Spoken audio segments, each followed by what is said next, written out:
पिछले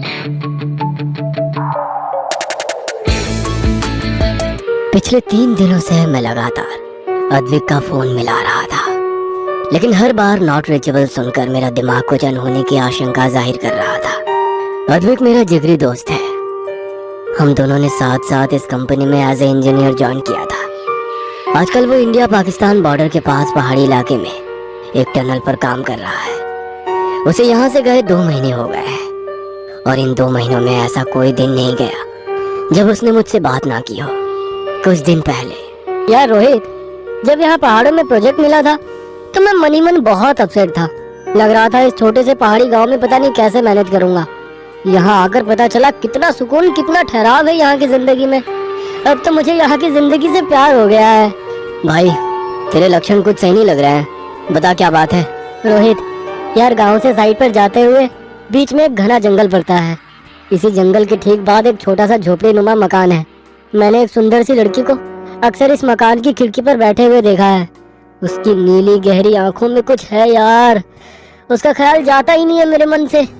मैं चाहे जहाँ रहूं ऐसा लगता है उसकी आंखें मेरे साथ ही है। कई बार तो मुझे लगता है कि वो मेरे साथ ही है, जैसे कहीं आसपास छिपकर मुझे देख रही हो। अबे बस कर भाई, तू तो शायर हो गया। इतना गहरा प्रेम कि तुझे पत्थरों में भी लड़की दिखाई दे रही है। अद्विक उस लंबे बाल और नीली आंखों वाली लड़की की खूबसूरती पर मोहित हो गया था। एक दिन उसके घर के सामने से गुजरते समय लड़की ने अद्विक को आवाज लगाकर अपने पास बुलाया। बाबूजी, बाबूजी। हेलो, मेरा नाम अद्विक है। तुम्हारा नाम क्या है? मेरा नाम रूपल है। मेरा इस दुनिया में कोई नहीं है, बस यहाँ बैठकर राह देखती रहती हूँ। शायद कभी कोई आए जिसे मैं अपना कह सकूं। अच्छा, एक बात पूछ सकता हूँ? तुम रोज मुझे यहाँ बैठकर देखती हो, क्या तुम मुझे पसंद करती हो? आप तो मुझे एक नजर में ही भाग गए थे, लेकिन मेरे जैसी गांव की अनाथ लड़की को आप क्यों पसंद करोगे? तुम मुझे बहुत पसंद हो। मैं तो कभी सपने में भी नहीं सोच सकता कि तुम्हारी जैसी परी जितनी सुंदर लड़की मुझसे प्यार करेगी। अद्विक और रूपल रोज ढेरों बातें करते और फिर अद्विक रात को मुझे रूपल के बारे में बताता। ऐसे ही दिन बीतते जा रहे थे। अरे भाई, थक गया तेरी रूपल की तारीफ सुनते हुए। एक फोटो ही भेज दे उसकी, मैं भी तो देखूं तेरी परी को। अरे यार, वो बहुत शर्मीली है, फोटो खींचने ही नहीं देती है। उसे ये सब पसंद नहीं है। अच्छा सुन, कल मैं शादी कर रहा हूँ। 15 दिनों में प्रोजेक्ट का काम भी खत्म हो रहा है। फिर मुंबई में जोरदार पार्टी करेंगे। भाई, लड़की मिल गई तो दोस्त को भूल गया। अकेले अकेले कौन शादी करता है यार। तू कहे तो मैं पहुंच जाता हूँ कल। नहीं यार, एक्चुअली वो रूपल है ना, वो चाहती है कि हमारी शादी ऐसे ही हो, एकदम सादगी से। अद्विक ने वादा किया था कि शादी के बाद वो रोहित को वीडियो कॉल करेगा और रूपल से भी मिलवाएगा। पूरा दिन बीत गया था, लेकिन अद्विक का कोई फोन नहीं आया था। रोहित को लगा कि शायद नई नई शादी है, रूपल के साथ बिजी होगा। लेकिन इसी तरह एक के बाद एक दिन बीत गए।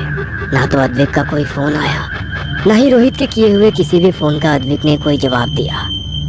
3 दिनों के बाद ऑफिस में इंफॉर्मेशन आई कि अद्विक लापता है। यह खबर सुनते ही रोहित के पांव के नीचे से जमीन ही निकल गई थी। जो लड़का अपने नए जीवन की शुरुआत करने के लिए इतना उत्साहित था, अचानक कैसे और कहां गायब हो गया। अगले ही दिन अपने 2 दोस्तों को साथ लेकर रोहित उस गांव में अद्विक को ढूंढने के लिए पहुंच गया था। जिस समय रोहित गांव पहुंचा, दिन ढलने को था। चारों ओर घना कोहरा दिखाई पड़ रहा था। अद्विक ने बताया था कि साइड से गांव जाते समय जंगल के किनारे ही उस लड़की का घर था। इसलिए रोहित सबसे पहले रूपल से मिलने के लिए जंगल की ओर बढ़ गया। जैसे जैसे वो तीनों जंगल में आगे बढ़ रहे थे, न जाने क्यों बढ़ते अंधेरे के साथ एक अजीब सा खौफ उनके मन में फैलता जा रहा था। दिन ढलने के बाद गांव का कोई भी आदमी उस जंगल में दिखाई नहीं पड़ रहा था। रोहित, कैसी डरावनी जगह है भाई ये। ना आदम ना परिंदा, दूर दूर तक बस बर्फ और कोहरा दिखाई दे रहा है। हाँ, जिस लड़की और घर के बारे में तू बता रहा था, उसका तो यहाँ नामो निशान भी नहीं है। तो खुद सोच, ऐसे सुनसान जंगल में कौन लड़की अकेली रहेगी? वही तो मैं भी सोच रहा हूँ यार। आखिर 3 दिनों में वो लड़की कहाँ गायब हो गई? और हमारा अद्विक भी। वे बातें करते हुए आगे बढ़ रहे थे कि तभी नीलेश ने टॉर्च की रोशनी में किसी लड़की को भागकर पेड़ के पीछे छिपते हुए देख लिया। वहाँ कोई है भाई? पायल की आवाज तो मैंने भी सुनी है, लेकिन इतनी रात गए सुनसान जंगल में लड़की कैसे आ गई? भाई कोई चुड़ैल तो नहीं है? तू बकवास बंद कर। तीनों लड़की के पास पहुंच जाते हैं। ओढ़नी से अपना चेहरा छुपाए हुए वो तीनों को देखकर झट से पीछे घूम गई। कौन हो तुम? यहाँ क्या कर रही हो? वो मेरी बकरी जंगल में गुम हो गई है, उसी को ढूंढने आई थी। आप लोग कौन हैं? अच्छा, इसी गांव में एक इंजीनियर रहने आया था, उसे जानती हो? हाँ, वो तो बड़े ही भले आदमी हैं। अच्छा, उसकी एक लड़की के साथ दोस्ती थी। तुम जानती हो वो लड़की कौन थी? यही जंगल के पास उसका घर है। क्या कहा? जंगल में लड़की का घर? जंगल में लड़कियां नहीं, चुड़ैल रहती हैं। उनकी किसी के साथ दोस्ती नहीं थी। गांव में लोग कहते हैं वो किसी चुड़ैल के चक्कर में फंस गए थे। कई लोगों ने उन्हें समझाया लेकिन वो किसी की सुनते ही नहीं थे। अकेले में बड़बड़ाते रहते थे, रात को जंगल में भटका करते थे। क्या बात कर रही हो? तो क्या रूपल नाम की कोई लड़की है ही नहीं? तो फिर अद्विक कहाँ चला गया? जरूर आपके दोस्त अद्विक को वो पिछली पैरी अपने साथ ले गई है। अब बस एक ही उपाय है, आप लोग मेरे साथ चलिए। हमारे पहाड़ों में ऐसा पहले भी हुआ है। सुंदर नौजवान लड़के उनका सबसे पसंदीदा शिकार होते हैं। अब तो बस बिरजू बाबा ही उस पिछली पैरी से आपके दोस्त की रक्षा कर सकते हैं। हाँ, अगर ऐसा है तो हमें बिल्कुल भी देर नहीं करनी चाहिए। कहीं ऐसा ना हो कि हम अद्विक से हाथ धो बैठे। हमें उन बाबा के पास ले चलो। नहीं नहीं बाबूजी, रात गहरी है।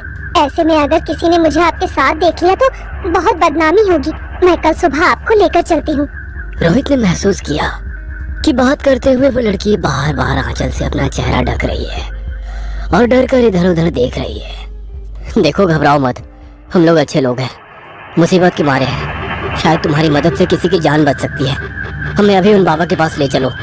रोहित की बात सुनकर लड़की कुछ पल के लिए रुकी, इधर उधर देखा और फिर इशारे से उन तीनों को घने जंगल की ओर आने को कहने लगी। अपनी पायल और काली चूड़ियों को छम छम करती वो आगे आगे चलने लगी। वे तीनों भी उसके पीछे पीछे चल रहे थे। कुछ दूर जाने के बाद उन्हें सामने एक घर दिखाई दिया। पहले लड़की ने उस घर में प्रवेश किया। उसके बाद एक एक करके रोहित, नीलेश और सुंदर भी अंदर आ गए। अंदर आते ही लड़की के चीखने की आवाज सुनाई दी। मुझे बचाओ बाबूजी, बाबूजी मुझे बचाइए। इससे पहले कि वे तीनों कुछ समझ पाते, तेज आवाज के साथ दरवाजा बंद हो गया। गहरी काली रात में सुनसान जंगल के बीचों बीच बने इस घर में उनकी सांसों के अलावा कोई आवाज सुनाई नहीं दे रही थी। बाहर से भेड़ियों और सियारों के रोने की आवाज सुनकर उनकी आत्मा भय से कांप रही थी। रोहित ने टॉर्च से कमरे में रोशनी की और वे धीरे धीरे उस घर में आगे बढ़ने लगे। ये देखो, ये अद्विक का मोबाइल है ना? इसका मतलब अद्विक यहाँ आया था। लेकिन वो लड़की कहाँ गई? वे तीनों सोच ही रहे थे कि अचानक सुंदर की नजर जमीन पर बेहोश पड़े अद्विक पर पड़ी। ये रहा अद्विक। यहाँ तो हर तरफ खून फैला हुआ है। ओह गॉड, इसे हुआ क्या? श्श्श, अंदर से किसी के गुनगुनाने की आवाज आ रही है। ऐसा लग रहा है कोई मंत्र पढ़ रहा हो। टॉर्च ऑन करके तीनों अंदर के कमरे में पहुंचते हैं। वह फर्श पर खून से पैरों के उल्टे निशान बने हुए थे और सामने एक भयानक शक्ल वाली चुड़ैल बैठी कोई मंत्र पढ़ रही थी। उन तीनों को देख वो उठ खड़ी हुई और जोर जोर से हंसने लगी। पहनावे से पता चल रहा था कि ये वही लड़की है जो उन्हें यहाँ लेकर आई थी। उसके लंबे बाल उसके चेहरे को पूरी तरह से ढके हुए थे। बालों के बीच से उसकी लाल लाल खून की तरह चमकती आंखें दिखाई पड़ रही थी। देखते ही देखते वह चुड़ैल लंबाई में बढ़ने लगी। उसका सर अब मकान की छत को स्पर्श कर रहा था।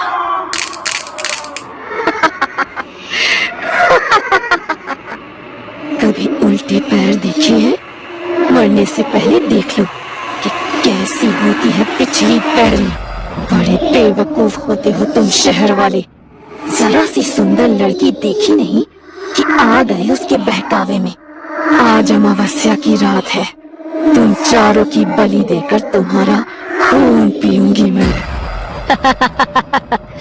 तुम्हें क्या लगता है तुम मुझे यहाँ लेकर आई हो? मैं तो तुम्हें देखकर ही समझ गया था कि तुम ही हो जवान लड़कों का शिकार करने वाली पिछल पैरी। फिर भी अपने शक को पुख्ता करने के लिए मैंने तुम्हारे साथ चलते समय पीछे मुड़कर तुम्हारे पैरों के निशान देखे जो उल्टे थे। अब तो मुझे पक्का यकीन हो गया था कि तुम एक चुड़ैल हो। अद्विक के गायब होने के बाद मैं लगातार उसका फोन मिलाता रहा, लेकिन उसने फोन नहीं उठाया। फिर मैंने अपने प्रोजेक्ट हेड को फोन करके सारी बातें विस्तार से बताई। उन्होंने गांव में पूछताछ कराई तो पता चला यहाँ रूपल नाम की कोई लड़की है ही नहीं, और अद्विक को अक्सर अकेले में कई लोगों ने हंसते बातें करते भी देखा था। जिस मकान की अद्विक बात करता था असल में वहाँ कुछ था ही नहीं, वो तो तुम्हारा रचा हुआ भ्रम जाल था। गांव के लोगों ने उसे समझाया भी, लेकिन वो तुम्हारे सम्मोहन में था। उसे रूपल के अलावा कुछ दिखाई नहीं दे रहा था। गांव के लोगों ने बताया कि यहाँ सैकड़ों सालों से पिछल पैरी घूम रही है, जो ऐसे ही नौजवानों का अमावस्या को शिकार करती है। पिछल पैरी रोहित की बात सुनकर बहुत गुस्से में आ गई थी। गुस्से में वो जोर जोर से चीखने लगी और अपनी 3 फीट लंबी जीभ को हवा में लहराने लगी। देखते ही देखते कमरे में एक सी शक्ल सूरत को 4-5 चुड़ैल दिखाई देने लगी। बिजली की तेजी से वो रोहित के शरीर के आर पार निकल गई। अचानक ही पिछल पैरी सुंदर को घसीटकर दूसरे कमरे में ले जाने लगती है और बाकी की चुड़ैलें वहां खड़ी होकर जोर जोर से हंसने लगती है। ये सब भ्रम है। असली चुड़ैल सुंदर को अंदर ले गई है। बाबा ने बताया था खून पीते समय ही त्रिशूल घोंपने से उसका अंत हो सकता है। रोहित दौड़ते हुए अंदर वाले कमरे में लगा। वहां पर पिछल पैरी अपने पहने नाखूनों से उसकी गर्दन को चीर चुकी थी और अपने दांत गड़ाकर उसका खून पी रही थी। रोहित ने आओ देखा ना था। बजरंग बली का नाम लेकर वो त्रिशूल उसकी कमर में घोंप दिया। एक तेज चीख के साथ पिछल पैरी के साथ साथ उसके सारे लोग जलकर भस्म हो गए। रोहित और नीलेश ने सहारा देकर सुंदर और अद्विक को उस घर से बाहर निकाला। अद्विक की हालत बहुत खराब थी। थोड़े इलाज के बाद सुंदर और अद्विक सामान्य हो गए। कहते हैं कि अद्विक को आज भी कई बार रात को अपने घर के बाहर कोई काले कपड़ों वाली स्त्री छिपकर उसे घूरती दिखाई देती है।